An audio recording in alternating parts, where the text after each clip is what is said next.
You are listening to the 90 Days Later podcast with Anna Charles, episode 92. Welcome to the 90 Days Later podcast, where I show you how to stop over drinking in 90 days without missing out on life. If you're not an alcoholic, but fed up with saying yes to a drink when you mean to say no, you're in the right place. Hi all, and welcome back to the podcast. For those of you who've downloaded my 90 Days Later drink plan tracker app, how's it going? Let me know. It's a great way for you to start being very intentional about your drinking. So I'm thrilled that tool is out there and I see it's being downloaded by loads of you. So that's really, really great. All right. So today I want to talk about the question, why aren't you drinking? So if you were to announce, let's say you're a smoker and you announce that you're going to give up smoking, or let's say that, you're going to announce that you're going to give up, narcotics or gambling, or you're going to shop less, or whatever it is, something that you want to change about yourself. You will probably be congratulated for this. Good for you. That's great news. Hope it goes well. We're here for you, supporting you, all the rest of it. But as many people find out, you could pretty much expect an entirely different reaction when you decide to change your drinking habits. And if you're fairly new to the podcast, you won't be new to this, right? Which is that if you do want to change your drinking, you should be prepared to be quizzed by friends, families, colleagues, even total strangers, including that one question that can stop you in your tracks. Well, why aren't you drinking? Really, why aren't you, Anna? And that question comes along with its own posse of sidekick questions, right? Does that mean you're going to be boring from now on? So much judgment trickling out of that one. You might also be asked, well, do you have a problem? I didn't know you were an alcoholic. Are you going to recovery? Right? All of these sorts of questions. I lived this. I know firsthand how it feels. And at first I remember being quite shocked at the sheer number of questions that I had to field, right? You can feel judged and labelled. I know I certainly felt very resentful and more than a little bit irritated. Even ordering, a fancy mocktail can bring on the onslaught of, some vodka in that. The whole thing, right? People have all these opinions. But then when I sat down and thought about it, I realised that reaction makes sense. Because we have been socialized to believe that alcohol is a normal part of life. I want you to think about that, right? That alcohol is a normal part of life. In the same way it's normal that we go to sleep every night and you're told to have a good breakfast and all the rest of it. Alcohol is just a normal part of the fabric of so many people's lives and that society views, right? You want to celebrate, you want to congratulate, or you want to commiserate, then open a bottle, my friend, right? So no wonder when it's sort of interwoven into so much of what we do, no wonder people are puzzled when you announce you're cutting back or you may be quitting entirely. But I don't want you to let other people's confusion interfere with your goals. I want your experience to be smoother than mine was. So, as you'll know if you've listened to the podcast for a while, I like to give you tools you can go out and use in the outside world. So here's my simple 3-step process. If you are fearful of being on the receiving end of the why aren't you drinking question.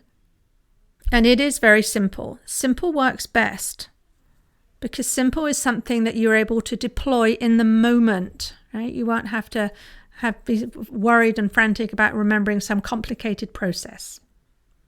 Step 1, you prepare your response. Now, I well remember being in the spotlight on this. I remember being expected to explain myself as to why I wasn't drinking. It can be difficult to face such attention, so no wonder many people continue to drink, right, just to even avoid these questions. But having these questions does not need to be a challenge.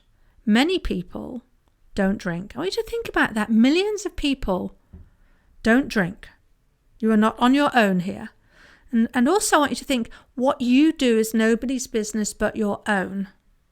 So I encourage you to not overthink this, right? Don't get all weird about it, but you can still prepare a response. And I know you might be thinking, listening to this and thinking, well, you shouldn't have to. No, well, you don't have to. This is a choice, right? Really, you can tell people, go jump in a lake. I'm not going to answer the question. That actually could be your response that you prepare.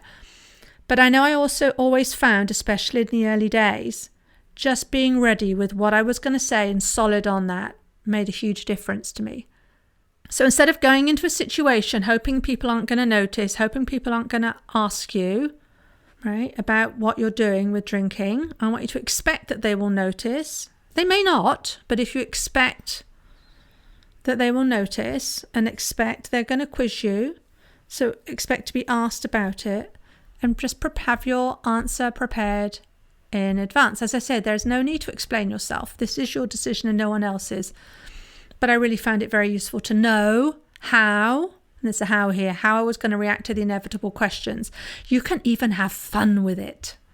You can try out lots of different responses, things that you wouldn't maybe quote unquote normally say. I've actually written a guide on this called 111 Never at a Loss Responses to Fast Track Your New Life. It's one of the things I make available to my clients. Right, this guide makes the transformation easier and saves you hours spending time figuring out what you're going to say. But even without that guide, I want you to sit down and maybe just brainstorm a few responses. These are some of the things that I could say if someone asked me, why am I not drinking? Step 2, I want you to practice your response. Do this ahead of time. It will do wonders for your confidence. Again, this is simple. It does not have to be complicated. I used to talk to myself in the mirror just before heading out. I'd practice saying this with a smile on my face. I'd practice saying this feeling confident. Right? But whatever you decide to say, how you say it is so important. Look directly at the person, make eye contact and speak clearly. Own what you say. Right? This is your decision. This is your life. This is the decision you're making for you. And this is your reason why. If you're feeling, again, a bit irritated, that you shouldn't have to explain, and again, you don't have to. I used to go to curiosity here. I wonder why they're asking. I think it's perhaps because they want to learn from me, right? Maybe the person asking is in awe of you. Maybe they're thinking that it isn't possible and they see you doing this with aplomb and they just want a bit of that action, right? So you think of it in those terms too. Thirdly, I want you to walk towards challenging situations because as with any new skill, this gets easier with practice. If you want to change your drinking habit fast, I encourage you to put yourself into the path of urges to drink. You'll then give your chosen no response and you're going to pay attention to how it makes you feel. Learning firsthand from your experience, right, and being very conscious and aware of this will help you reach your drinking goals quicker. And then take time to evaluate, right, how solid were you feeling? What would you like to try next time? And the pro tip on this is ask yourself how this could be fun. Maybe you could try a response that you might think you wouldn't say in a month of Sundays, that you wouldn't dare say. Then do it. Play with it. For instance, in the guide I mentioned just now, when I was brainstorming the 111 responses, and this came from my time, right? It wasn't something I sat down to do after the fact. These were the ideas I came up with when I was where you are now, worried about this and looking to change things up. I identified responses that really were not what I would usually say. So a couple that spring to mind were, it means so much that you'd think of me, but I'm not drinking tonight. That was the first one. And then a second rather sassy response would be, why? I'm not drinking because I want to keep my wits sharp enough to exploit the weakness of those who are drunk, of course. Right? Tongue in cheek, that one. But it can be fun, right? It doesn't have to be boring. When you stop thinking this all has to be so mega serious, you'll find your brain opens up to many other possibilities. So that's a 1, 2, 3 step here, but really, I don't want to end there because it's really worth reflecting that you won't ever be able to control anyone from asking you, why aren't you drinking? Right? And nor will you ever really know why they're asking the question. You can only guess. Why? Because other people will be other people. And I've covered that on the podcast before in other episodes. But, it's an important but here, if you are worried about other people's opinions, when they ask you things like, well, why aren't you drinking? I would have you answer another question instead. I want you to jot this one down. Grab a pen and paper. It's the following. What are you making it mean about you? Because I want you to remember that all that's happening here is that the other person is speaking some words and you are hearing some words. And then you are then evaluating and processing those words. And you do this by running it through a filter. You have your own personal filter. Consider it this way, right? If you've never smoked before and someone new, a stranger, asks you, why aren't you smoking? You probably wouldn't think twice about it, right? It's just words. You think, oh, well, they don't know me, right? So that's why they're asking. They smoke and they're just being friendly. Maybe they're thinking, do I want a cigarette? They don't know me. But if someone you know were to ask you that question, you might wonder, what is going on for them? What's got into their head? They know me? They know I never smoke. Your reaction there was you would make it all about them, not about you, right? You go to what's wrong with them, why they're thinking that way. You wouldn't be thinking, oh, here we go. Here's that question again. Question I loathe. So I want you to see it's optional that you make the why aren't you drinking question about you. If you were to embody the low drinking or no drinking version of you now and answer the question from that perspective where we just don't make it a lot of drama, right? That feels totally different. But I have another question I want you to answer as well instead. So we've got the what are you making it mean about you? I want you to dig into that. Here's another question for you. Another one for you. Maybe even more important, another level down. Why aren't you good at feeling your emotions? You may feel a little bit triggered by that one. I feel I'm judging you a little bit. But I want you to think about this. How do we know you're not good at feeling your emotion? It's because you drink when you have them. Right? If someone asks you about your drinking, and if you see it as a challenge and you feel attacked, you feel put on the spot, you feel sad, upset, frustrated, or perhaps even rebellious, I'll show them. I can drink if I want to. Here, pass me the wine. Right? And when we're feeling any of these emotions, we don't like it. It's not a pleasant experience. And what do we then tend to do? We drink to dull the emotions out. Right? Those emotions of frustration and sadness and upset and rebellion. But I want you to think about this. Why would we be good at feeling our emotions? We have wine. That's a great way of avoiding our emotions. Someone says something to upset you, you have a drink, you feel better. Right? Apart from, we know we're not really feeling better. We know it's just temporary.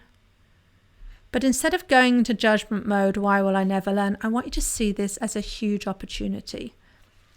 If you want to get good at your life, you have to get good at the piece of your life that feels terrible and difficult, because it's always going to be there. It's always going to be bad times. It's going to be challenging times. But that's a good thing, because when we learn to feel the negative stuff, it makes the positive emotions, things like joy and happiness, even stronger for us. We get both ends of the spectrum, and this is open to you. All it takes is for you to clear away other people's opinions and let yourself decide. So what's it going to be? If you don't know, I can help. This is what I do.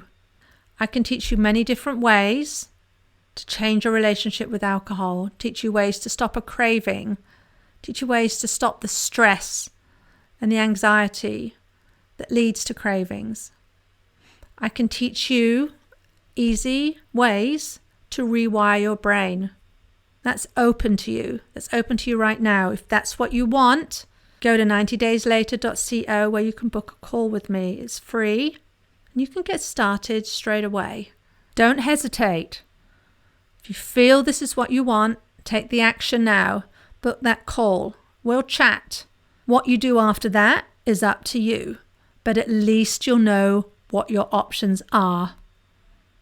You'll know you no longer need to stay stuck where you are, afraid of what's going to happen if someone asks you, why aren't you drinking? All right, that's it for this week. I'll see you next time. If you like what you're learning in the podcast and you want to take the work further and achieve total freedom around alcohol, let's talk. I help my clients stop reaching for that first glass of wine the moment 6 p.m. rolls around and they don't miss out on life. And we do it in 90 days. The effect is permanent. Email me for more information on anna@90dayslater.co. And if you did enjoy the show, I'd really appreciate if you'd leave a rating and review to help others find the 90 Days Later podcast.